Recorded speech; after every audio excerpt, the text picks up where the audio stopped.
Let's go back to you, Dr. Wright. I thought you made some really good points, and so let's make this clear for everybody at home.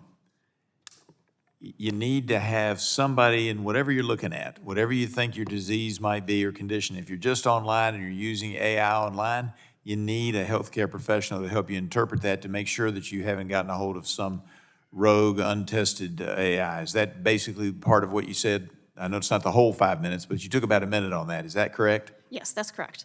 And so we need to make sure that we have the clinicians involved because, originally I was going to ask Dr. Ibrahim this, but I have a article I read a couple of years ago coming out of the London Times related to AI diagnosis of lung disease from x-rays, and the radiologists actually did better than the AI because there were so many different factors that had to be looked at.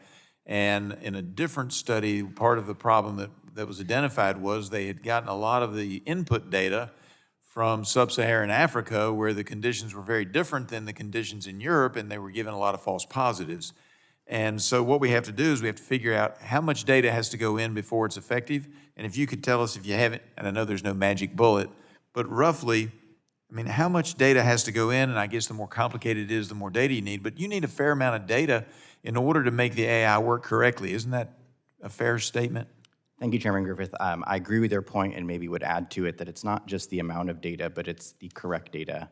And ideally, to get these models to function correctly, you want to train them on a population that's similar to the one you're treating. In our experience with stroke, a lot of our initial data came from the Southeast United States because that's where the stroke belt was. And so training our models there was relevant. And that's been a learning curve of the field to know to do that. So I appreciate you raising that point. It's incredibly important. Yeah, I appreciate that. I am excited about the potential of AI. Mr. Toy, you raised the issue, and Marvan's, if I said it correctly, and I hope I did.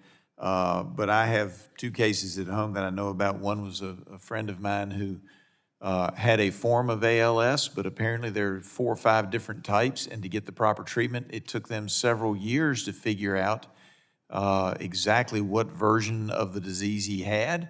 And wouldn't AI, I mean, I grant you got to get a lot of data in, but wouldn't AI help shorten the time period to eliminate or to identify which type that he might have had? He's since passed away. The treatments just weren't there, and by the time they diagnosed it, it was not possible to get him what he needed. But wouldn't AI help with making that identification shorter? Mike? Absolutely, thank you.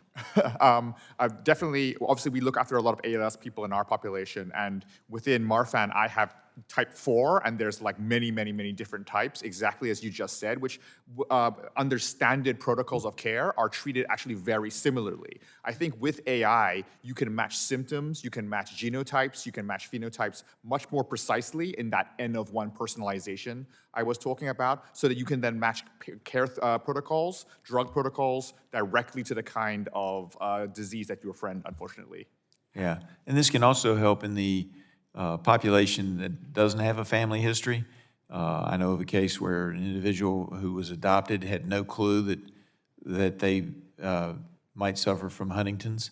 Turns out that's what they had, but they spent a year or more looking at MS and other muscle diseases before they said, wait a minute, maybe it's something we haven't looked at. And AI might help identify based on the symptoms.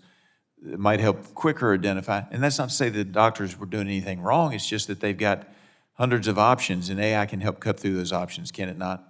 I think absolutely. When we talk about earlier identification, this is a huge area that we're seeing already happening with AI, where a doctor will be doing the right thing and looking at this set of symptoms, but then not thinking as much about something that's a little bit rarer or not obvious. And AI can notice something there in the symptom set and bring it to the doctor's attention, and the doctor then says, oh yes, I should consider that. And that's a big, big area we see that doctors are saying is helpful to have from AI.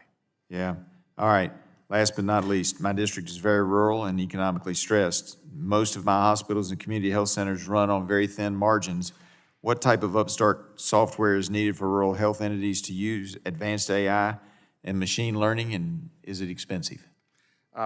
That's a great question. I think that what's really exciting is that the infrastructure we're building on AI and the infrastructure the country is built on cloud means that we can deliver these capabilities very quickly to more rural areas, to smaller towns, and they can enjoy the same benefits that a larger, more dense urban center would have, and the same coordinated care as well between different sites of care. So that local independent pharmacist in the small town would be coordinated with the local family doctor in a way that they've never been able to before. I appreciate it very much. I yield back and now recognize Ms. DeGette, ranking member, for her 5 minutes question.